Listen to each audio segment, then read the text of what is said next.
In 2013, no, maybe it was 2014, I was learning systems thinking from Dr. Viktor Sigalov, who had spent many years uh, in order to qualify to teach systems thinking at Antioch University, Los Angeles. When I learned how systems thinking worked, how it affected the world, how people of various walks of life leverage systems thinking, I started to recognize that only a handful of us in that entire class understood it naturally. And I confessed to Dr. Sigalov that I felt very alone, uh, recognizing the value, the application of this, because I've done it all my life. And he told me, go ahead and all you can do now is teach it to the world, something like that. Now, when it comes to my message last week, I mentioned that you can only take accountability for yourself. You can only take accountability for your own boat. Because if you try to rely on someone else's boat, if you want to be a part of someone else's ship, if that ship capsizes or changes direction from what you find of personal value, then you're at a loss. You can only really blame yourself. You can try to blame the person piloting the ship, and it does make sense from a team building and team care perspective. But so did a number of other people who, believe that they should go the direction of that leader. And you know what ends up happening? You get blamed for it in the end. And when that happens, well, what do you do? You know who weaponizes that approach? Multi-level marketing people, groups. Basically, you buy into their business scheme, and they sucker you along about how this is a great business opportunity, that you can be the defining difference in a system that may not be working for you. So they make you feel like a hero, but they also make you feel like a failure when things don't go your way. Now, I'm not saying that I endorse that approach. Actually, that's a really horrible approach, because they're psychologically manipulating you to follow that self-blame approach. In contrast, what I am advocating for is that when you have a clear sense of self, when you are truly self-aware, and you are truly in a capacity that you are recognizing red flags and pushing them away, at that point, I do endorse personal accountability, because I don't want this perspective to be weaponized in favor of manipulative, a snake oil salesman. What matters at the end is that you're able to take care of yourself with confidence, without imposter syndrome creeping into your mind. And you will never fully get rid of imposter syndrome. It'll come up in places that you don't expect. When you think that you're 100% ready to do public speaking, to pursue a business, but then suddenly, out of nowhere, you don't feel like you should be doing it. When you have a clear sense of where you are and what you're doing, and have strong principles, principles are key here. You need to have principles as a foundation before you initiate any other external, patterns or systems or business.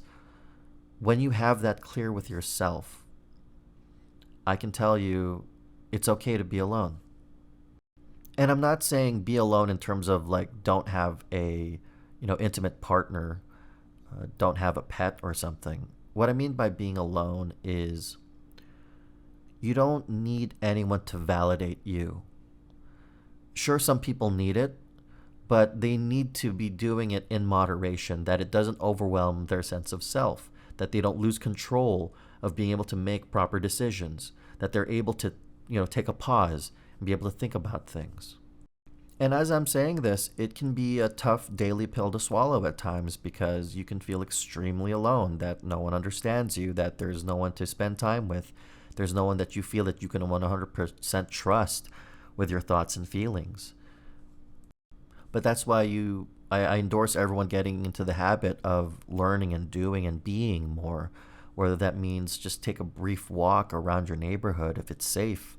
Go ahead and watch a show, go read a book, lay in bed if you want, eat some ice cream, indulge in you being you as you're working through the challenges that you face, in hopes that you aim for something that helps you forge your own boat in this sea of existence.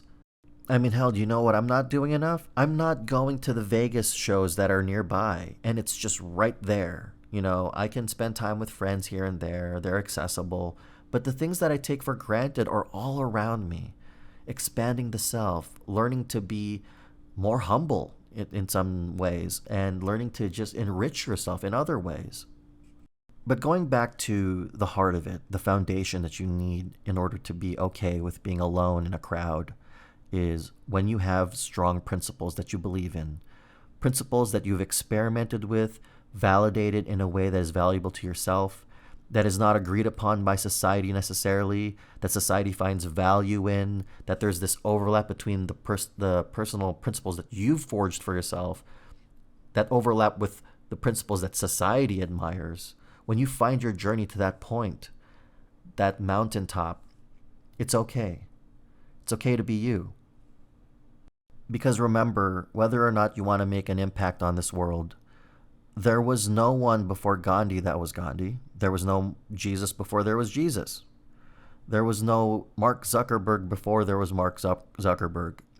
Everyone becomes their own titan of their own story, their own hero of their own story, based on who they are, who they choose to be, who they assert themselves to be. The principles, the appreciation, the recognition, the struggles of their journey, their virtues and vices, all of that together. That is their boat. And as much as I'm saying this to you, I'm also reaffirming this to myself. And so this isn't just a speaker box just to tout a philosophy. I do practice this.